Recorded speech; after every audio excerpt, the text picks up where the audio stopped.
People often say that I look like him, but the fact is that he looks like me. You know that thing when you see someone and their pet and they just look alike? It's kind of a running joke, right? But the more you pay attention, the weirder it gets. It's not just about, a poodle with a similar haircut to its owner.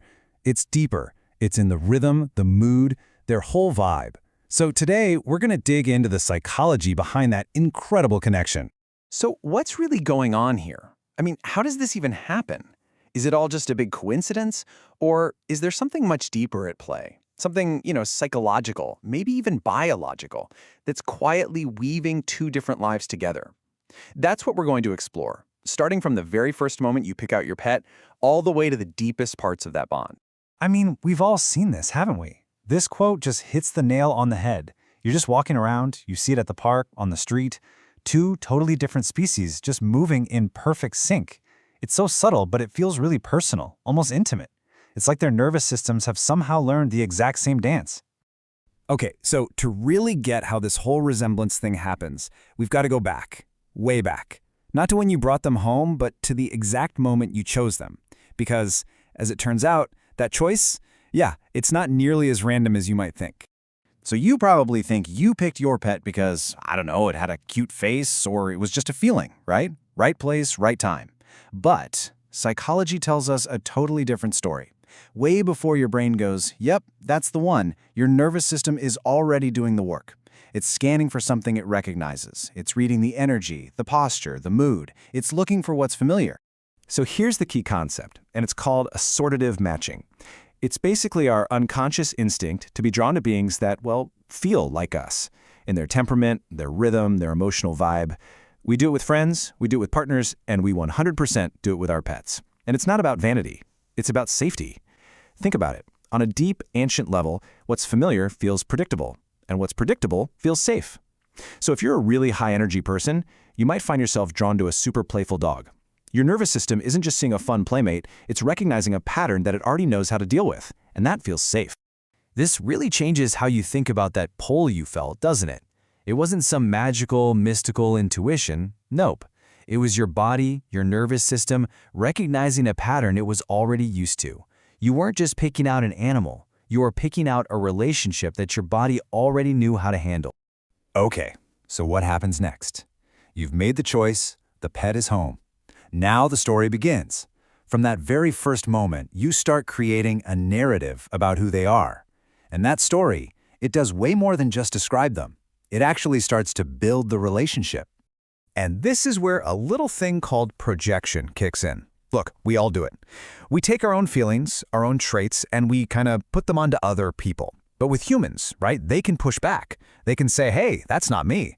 But our pets, they can't exactly say, actually, I'm not anxious, I'm just really, really bored. They're like this perfect blank canvas for our own emotional stuff. So we just project away, and we start seeing their world through our own lens. Just think about the labels we use all the time. We say things like, oh, he's just anxious. Or, she's very independent. Or maybe he doesn't trust strangers. They sound like simple observations. Totally harmless. But they are so much more powerful than we realize. And here's the real kicker. Are these just descriptions, or are they actually expectations? Because once we label a pet anxious, we start to see anxiety everywhere. We might tighten up on the leash, we might avoid other dogs or new places, and our reaction actually reinforces the very behavior we've named. The story we tell about them becomes the reality they live in. It's like we've created this unspoken emotional contract, and they're just living up to their side of the deal. Okay, so now we're going to go even deeper. We're moving from the psychological stuff to the biological. This isn't just in our heads or in the stories we tell. This is about a real, physical thing happening between two nervous systems. There's a term for this, emotional contagion. And it's exactly what it sounds like. Your pet might not get the words you're saying, but trust me, they are absolute masters at reading your body. Your muscle tension, how fast you're breathing, how you move, that is their language.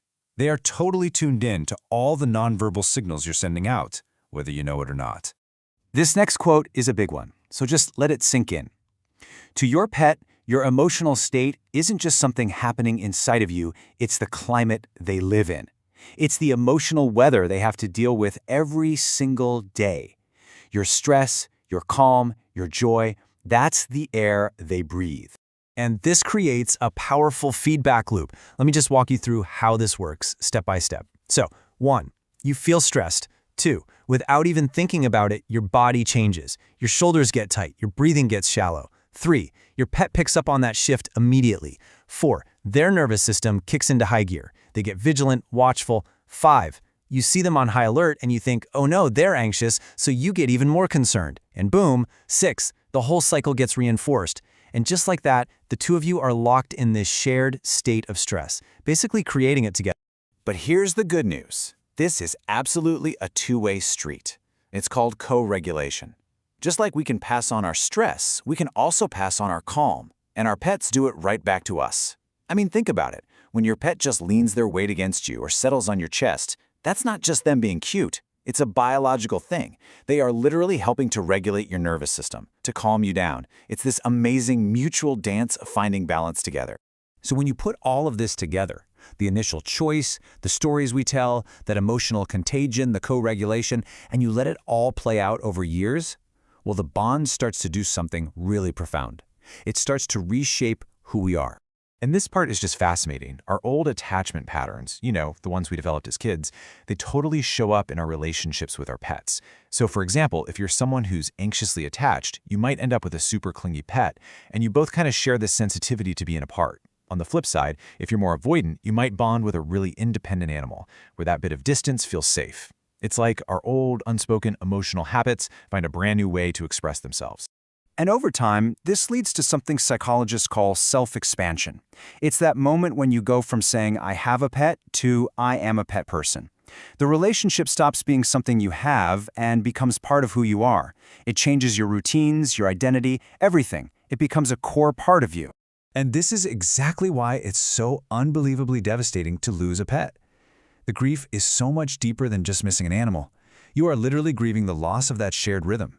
You're grieving who you were when you were with them, the calmer version of you, the more patient you, the you that only existed in their company.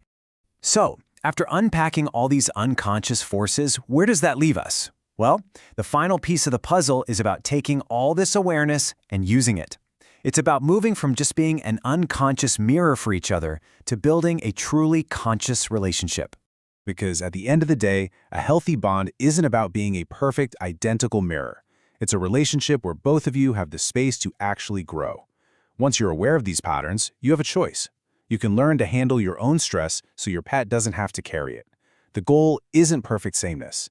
It's creating a connection that supports both of you, where you can be close, but also be your own separate being. So I want to leave you with this final thought. That resemblance you see between you and your pet, it's often just a reflection of your own emotional world staring back at you. So maybe the real question isn't just, why is my pet so much like me?